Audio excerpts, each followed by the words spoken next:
채무 초과 상태에서 혹은 회생이나 파산이 예상되고 예측되는 시점에 있어서는 이런 돈 거래는 정말 신중하게 하셔야 됩니다. 그렇지 않으면 아무리 나중에 면책을 받고 싶어도 면책을 못 받고 제기도 못하는 그런 큰일이 날 수 있습니다. 안녕하세요, 회생 변호사 박시영입니다. 이번 영상에서는 채무자분들이 회생을 시작하기 전에 가장 걱정하시는 부분, 대출금 이렇게 쓰면 기각될 수 있다 라는 부분을 말씀드리겠습니다.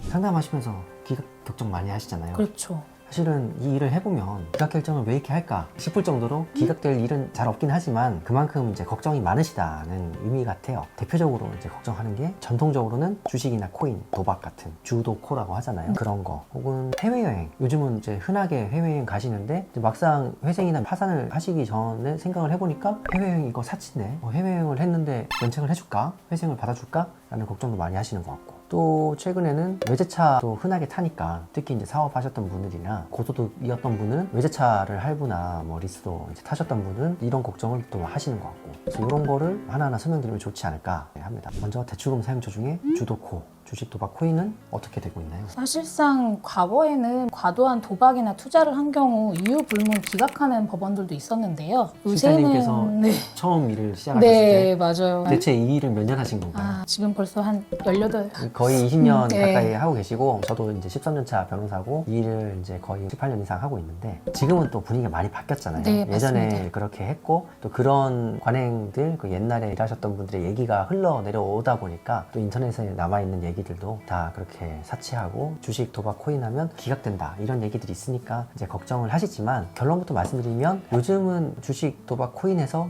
기각을 하진 않습니다. 다만 청산가치 반영, 그러니까 갚을 돈을 더 늘려서 변제금이 올라갈 수는 있지만 이걸로 기각을 받지는 않잖아요. 물론 그런 내용을 거짓말하고 숨기는 경우에는 또 문제가 될 수 있겠지만, 솔직히 말씀드리고 본인이 그만큼 갚을 각오를 하면 그런 걸로 기각이 되지는 않습니다. 하지만 또 실제로 기각이 나는 경우가 있잖아요. 최근에는 카드깡, 그쵸? 그리고 뭐 과도하게 금괴 같은 거 사시는 금깡. 금깡을 봤어요. 네. 세상에. 상품권 깡 같은 경우는 사실 뭐 심심치 않게 보고, 사실 그거는 또 나쁘다고만 할 수 없는 게 부득이한 경우가 있거든요. 왜냐면은 사고를 하시는 분들이 일시적인 자금이 묶여가지고 또 뭐 상품권 사업을 하시는 분도 있고, 뭐 관련된 사업을 하시는 분들은 그거를 이제 현금 융통하는 방법으로 쓰시면서 사실 뭐 별다른 위법 의식이 없는 경우도 있고, 그런 경우는 사실은 소명을 하고 법원한테 약간 읍소를 하고 설득을 해나가는 부분인데, 금깡이나 진짜 현금을 부정하게 취득하고 자금을 빼돌리는 목적으로 하는 경우는 사실은 기록에 다 나타나니까 드러날 수밖에 없는 것 같아요. 그래서 이렇게 카드깡,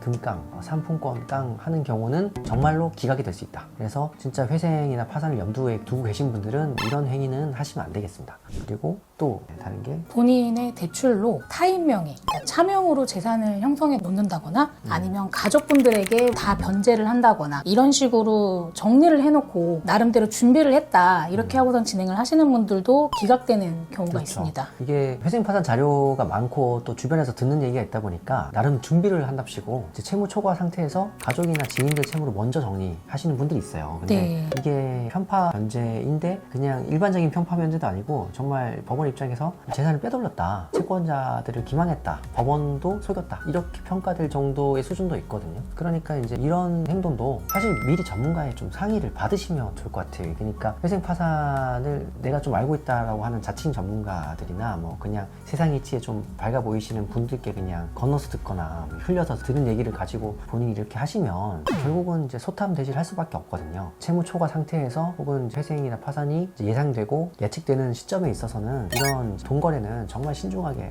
하셔야 됩니다. 그렇지 않으면 아무리 나중에 면책을 받고 싶어도 면책을 못 받고 제기도 못하는 그런 큰일이 날 수 있습니다. 편파 변제 얘기가 나왔는데, 이제 편파 변제는 이제 쉽게 말하면 돈을 특정 채권자한테 갚는 행위잖아요. 근데 이제 그냥 들어서는 갚을 돈이 있으면 그 돈 가지고 누구한테 갚는 거는 채무자 자유가 아니냐 생각하실 수 있고, 일정 부분은 맞을 수도 있는데, 이게 법적으로는 어쨌든 채무 초과 상태가 되고 이 사람이 그 원인으로 해서 이제 회생이나 파산에 들어가면 안분배당이라고 하는데, 공평하게 평등하게 갚으라는 게 법의 정신이거든요. 근데 이런 편파 변제가 이제 끊임없이 일어나는 거는 결국은 그것도 이제 욕심이죠. 본인의 가까운 분, 가족이나 지인한테 빌린 돈을 이제 먼저 좀 해결하고 싶은 그런 인지상정, 혹은 채권자들이 여러 있더라도 그런 얘기가 있잖아요. 우는 아이 떡 하나 더 준다는 속담도 있듯이 채권자가 여러 명 있어도 유독 권리 주장을 많이 하고 본인을 어떻게 보면 괴롭히는 있는 채권자가 있을 수 있으면 또 거기다가 이제 먼저 갚고 좀 해방되고 싶은 심정도 있잖아요. 그런데 이런 마음이야 이해를 하지만 이게 회생이나 파산에 들어가서는 집단적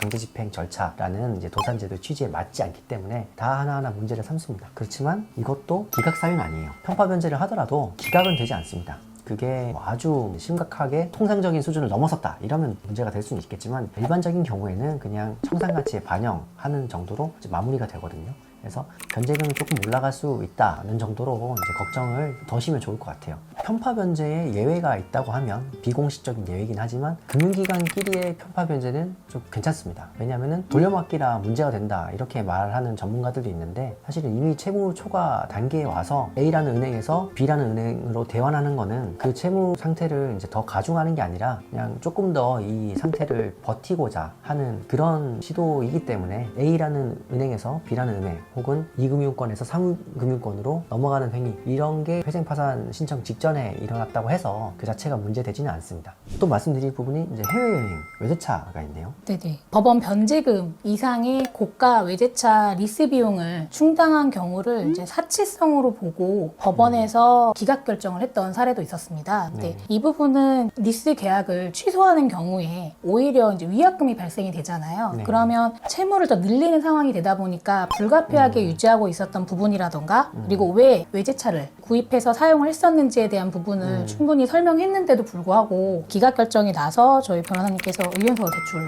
주셨던 사례였습니다. 외제차 부분은 물론 이게 그 자체가 이제 당연히 인상은 좋지 않죠. 과소비를 이만큼 했구나라고 생각할 수도 있는데 실장님께서 방금 말씀하셨던 사례는 그분이 골프 관련 사업을 하셨던 분이었어요. 그래서 골프장도 왔다 갔다 하고 관련한 분들도 만나니까 이게 이제 좀 고급차가 필요해서 선택을 했고 근데 또 그때는 사업이 잘 될 때였어요. 네. 코로나의 타격을 받기 전이어서 그런데 이제 이후에 코로나가 오면서 사업이 급격하게 힘들어지고 그리고는 그때 해지를 하고 싶었지만 해지 위약금이 오히려 더 커가지고 해지도 못하고 울며 겨잘 먹기로 운용을 했던 부분이라 그런 부분을 기각 사유로 이제 삼으셨길래 제가 이제 항고 의견서를 내면서 다행히 기각 결정이 취소됐던 그런 사례도 있습니다. 그래서 결론은 사안마다 이제 다르고 그럴 만한 정당성이 있다고 하면 또 대리인의 역량이나 또 뭐 당사자 분께서 이제 협조해 주시는 결과에 따라서 충분히 다른 결과가 날 수 있으니까 이런 점도 굳이 미리 걱정하실 필요는 없을 것 같고 해외여행은 사실 뭐 너무 잦다 이런 거 아니면 기각 사유로는 이제 되지 않는 것 같습니다. 요즘에는 흔하니까요. 이상으로 채무자분들께서 이제 회생하기 전에 혹은 진행 중에 가장 많이 걱정하시는 부분인 기각 사유에 대해서 알아봤습니다. 결론은 문제될 행위도 있긴 하지만 대부분은 기각까지는 이어지지 않고 그런 부분도 사전에 미리 충분히 전문가와 상의를 하면 대비를 어느 정도는 할 수 있다. 그러니까 미리 앞서서 혼자 끙끙대고 앓지 마시고 전문가의 충분한 조언을 받고 진행하시면 좋을 것 같다입니다. 이번 영상이 기각으로 고민하시는 분들께 도움이 되었으면 좋겠습니다. 영상 봐주셔서 감사합니다.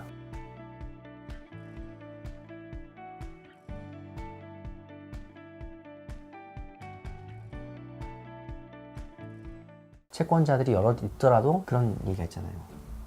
목소리 크면 떡 하나 더 받는다 이런 얘기가 있잖아요. 이게 이 말이 맞나요? 무슨 속담이지 그게? 우는 아이 떡 하나 더 준다. 네, 그런 속담이 있는 것처럼 지금 끄덕끄덕 하셨는데 네, 이렇게 저에 대한 신뢰가 높으십니다. 우리 실장님께서. 어디까지 편집될지 모르겠지만